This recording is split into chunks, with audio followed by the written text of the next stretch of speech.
اللہم صلی علی سیدنا محمد وعلی آل سیدنا محمد وبارک وسلم۔ Daily Islamic network YouTube channel پر آپ سب کو خوش آمدید۔ کیا اللہ تبارک و تعالی کو خدا کہہ سکتے ہیں؟ یعنی خدا کا لفظ اللہ تعالیٰ کے لیے استعمال کر سکتے ہیں؟ اور پھر بعض لوگ کہتے ہیں کہ شوہر مجازی خدا ہے، تو کیا شوہر کے لیے مجازی خدا کا لفظ استعمال کر سکتے ہیں؟ کیا یہ جائز ہے؟ اور دنیا میں جاگتی آنکھوں سے کیا کوئی انسان دیدار الہی کر سکتا ہے؟ انشاءاللہ تعالیٰ یہ تمام سوالات آج کی ویڈیو میں۔ اور اللہ تبارک و تعالیٰ سے جو انسان دعا کرتا ہے، کیا دعا سے انسان کی تقدیر بدل جاتی ہے؟ یعنی تقدیر میں جو کچھ لکھا جا چکا ہے، کیا انسان اگر دعا کرے تو کیا وہ بدل سکتا ہے؟ تو سب سے پہلا سوال کہ کیا انسان جاگتی آنکھوں سے بیداری کی حالت میں اللہ تبارک و تعالیٰ کا دیدار کر سکتا ہے؟ کیا فرماتے ہیں علماء دین اس کے بارے میں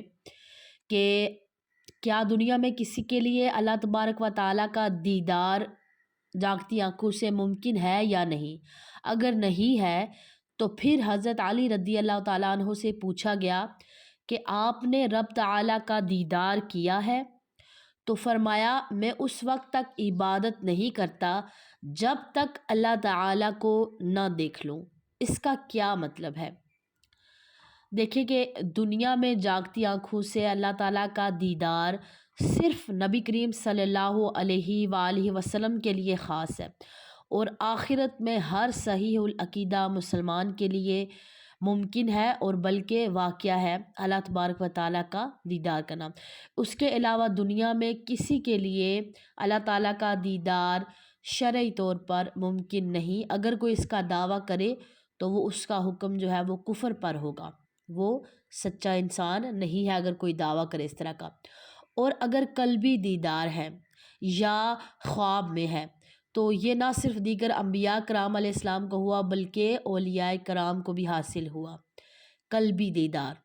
اور اس دیدار کا جو دعویٰ کرے، وہ دعویٰ کرنے والا اگر شریعت کا پابند انسان ہو تو پھر اس کی تصدیق کی جائے گی، کیونکہ کوئی بھی مسلمان ہے اس پر بلا وجہ بدگمانی کرنا یہ حرام ہے، جائز نہیں ہے۔ ہاں اگر کوئی انسان گناہ گار ہے اور شریعت کے احکامات پر عمل نہیں کرتا ہے، وہ جو گناہ گار انسان ہے، تو پھر اس کی تصدیق سے بچنا چاہیے۔ ایسے انسان کی بات پر پھر یقین نہیں کرنا چاہیے۔ اور جیسے کہ بات کا تذکرہ کیا گیا تھا کہ حضرت علی رضی اللہ تعالیٰ عنہ نے یہ بات ارشاد فرمائی کہ میں اس وقت تک عبادت نہیں کرتا جب تک میں اللہ تبارک و تعالیٰ کو نہ دیکھ لوں۔ تو یاد رہے کہ اس سے مراد بھی قلبی دیدار ہے، جیسا کہ حضرت علی رضی اللہ تعالیٰ عنہ نے خود بیان فرمایا کہ تفسیر روح المعانی میں یہ ہے کہ حضرت علی رضی اللہ تعالیٰ عنہ سے پوچھا گیا کہ آپ نے رب تعالیٰ کو دیکھا ہے؟ تو فرمایا کہ میں اس وقت تک رب تعالیٰ کی بات نہیں کرتا جب تک اس کو نہ دیکھ لوں۔ پھر فرمایا ظاہری آنکھوں نے رب تعالیٰ کا دیدار نہیں کیا بلکہ دل نے حقیقی ایمان سے رب تعالیٰ کو، اللہ تبارک و تعالیٰ کو دیکھا ہے۔ یہ بات ہمیں سمجھ آ گئی۔ تو اب نیکسٹ سوال ہے کہ کیا اللہ تبارک و تعالیٰ کے لیے لفظ خدا کا لفظ استعمال کیا جا سکتا ہے؟ کیا ایسا کہہ سکتے ہیں؟ اس کے بارے میں علماء دین اور مفتیان کیا فرماتے ہیں؟ تو اس کا جواب یہ ہے کہ اللہ تبارک و تعالیٰ کو خدا کہنا جائز ہے، کیونکہ وہ اسماء جن کا اطلاق اللہ تبارک و تعالیٰ کے لیے کتاب اللہ یا سنت رسول سے ثابت ہو، یا ایسے الفاظ پر اجماع وارد ہو چکا ہو، تو ایسے اسماء کا اطلاق بالکل بغیر کسی شک کے اللہ تبارک و تعالیٰ کے لیے ایسے لفظ استعمال کرنا جائز ہے۔ اور جو لفظ خدا ہے، خدا لفظ یہ فارسی زبان کا لفظ ہے،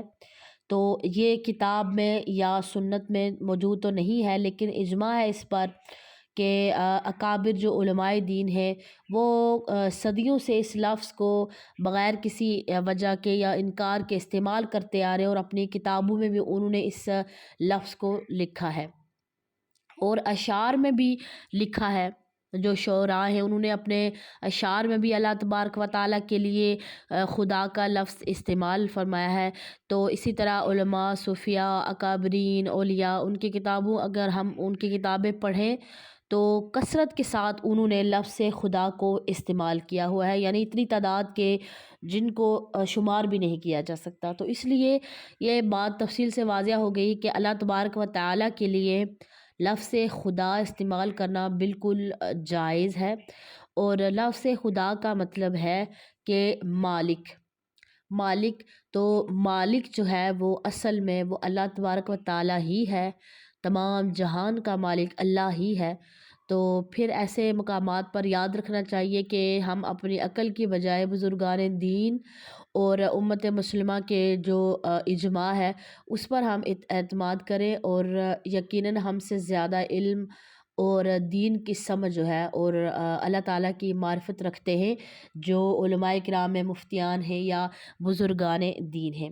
تو پھر اپنے پاس سے فتوے جھاڑنے یا اپنے پاس سے نئے نئے مسئلے کھڑے کرنے کی پھر انسان کو، کسی عام انسان کو ضرورت نہیں ہے۔ اب دوسرا نیکسٹ سوال ہے کہ شوہر کو مجازی خدا، پیچھے ہم نے پڑھا کہ اللہ تعالیٰ کے لیے جو مجازی جو خدا کا لفظ ہے وہ ہم استعمال کر سکتے ہیں، لیکن شوہر کے لیے اکثر آپ نے سنا ہوگا کہ مجازی خدا کا لفظ استعمال کیا جاتا ہے۔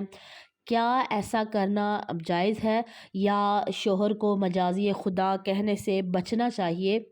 تو اس بارے میں کیا حکم ہے؟ تو مفتیان کرام، علماء کرام، بزرگان دین بیان فرماتے ہیں کہ شوہر کو مجازی خدا کہنے سے بچنا چاہیے،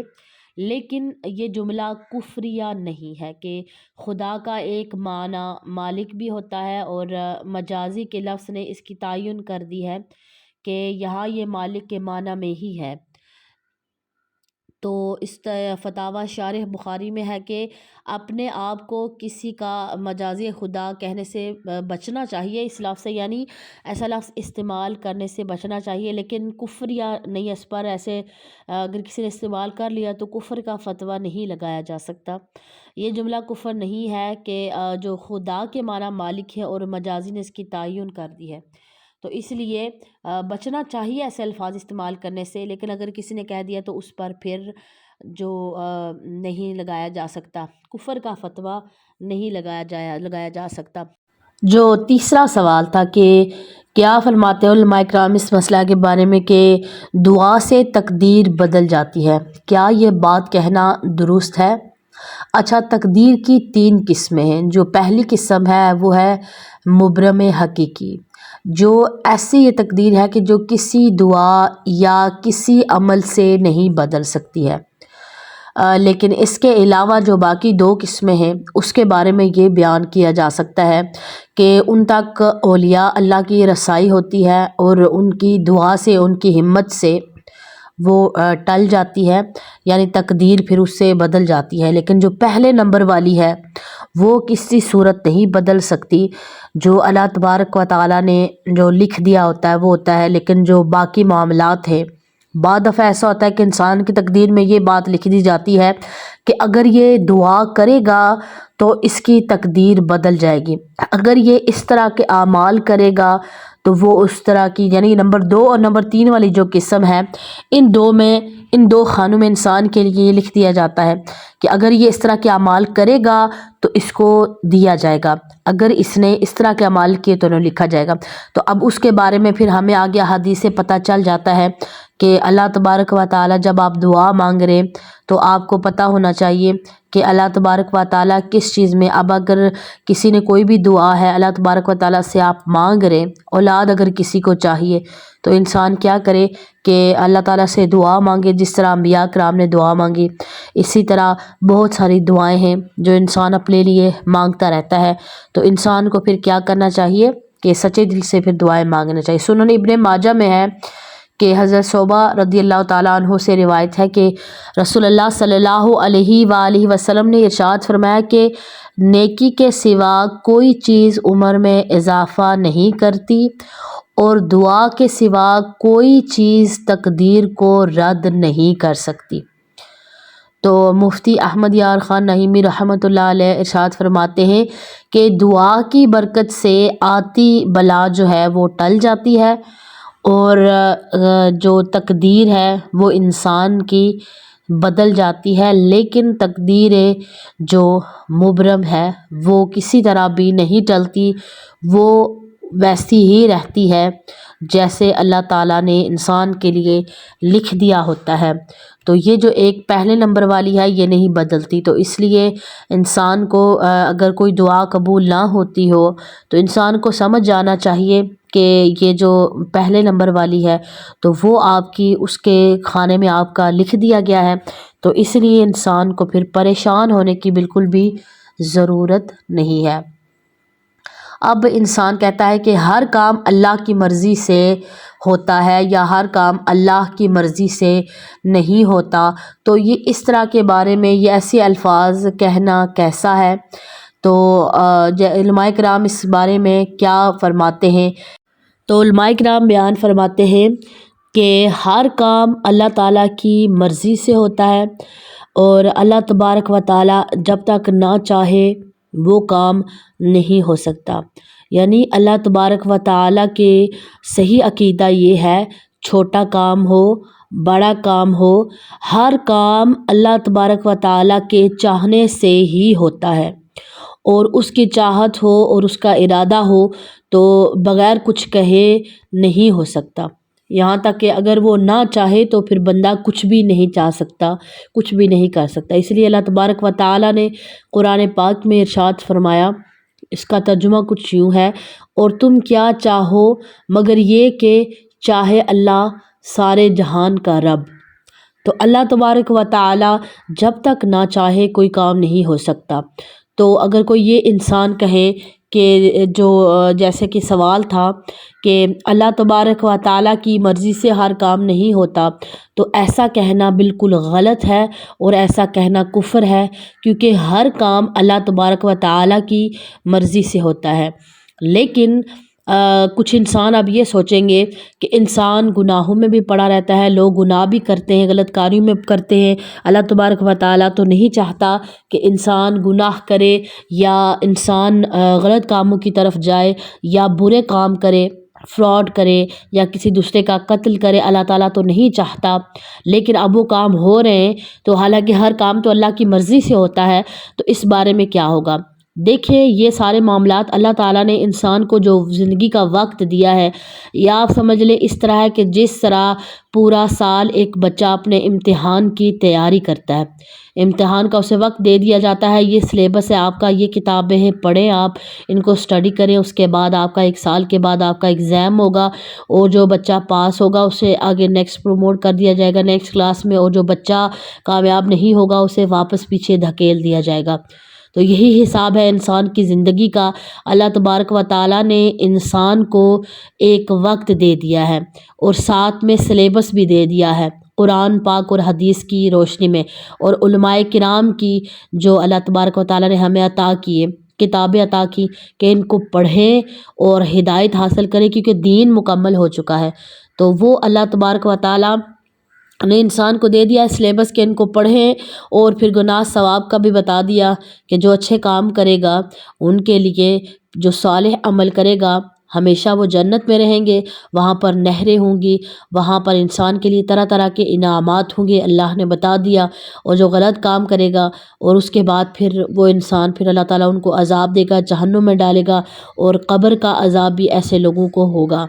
تو پھر اللہ تبارک و تعالیٰ نے انسان کو ایک راستہ دے دیا ہے کہ ایک جہنم کی طرف جا رہا ہے، ایک جنت کی طرف جا رہا ہے۔ اب تم کیا کرو کہ جنت کی طرف جانا چاہو یا جہنم کی طرف جانا چاہو، یہ انسان کو اب یہ امتحان ہے انسان کا، یہی تیاری ہے انسان کی، یہی اصل چیز ہے، ورنہ پھر امتحان نہ ہو تو پھر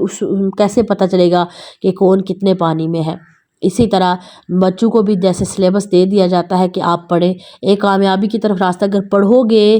صحیح طریقے سے چلو گے تو تمہیں کامیابی ملے گی۔ اب پورا سال تو نہیں استاد ڈنڈا لے کر کھڑا رہتا کہ اب تم امتحان کی تیاری کرو، تیاری کرو، تیاری کرو،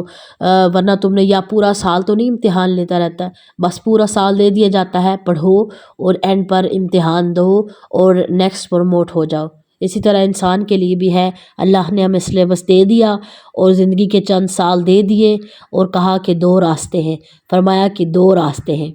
تو اب یہ انسان پر ہے کہ انسان اپنے لیے جہنم خریدتا ہے اپنی زندگی دے کر، یا اپنی زندگی کو لگا کر اپنے لیے جنت حاصل کرتا ہے، اللہ کی رضا حاصل کرتا ہے۔ اب یہ اللہ تبارک و تعالیٰ نے انسان پر چھوڑ دیا۔ اب انسان اگر خسارے میں جائے گا تو اپنا نقصان کرے گا، اگر انسان اچھے کام کرے گا تو تب بھی انسان کا اپنا فائدہ ہوگا۔ مجھے امید ہے کہ آج کی ویڈیو آپ کو سمجھ میں آ گئی ہوگی۔ السلام علیکم ورحمۃ اللہ وبرکاتہ۔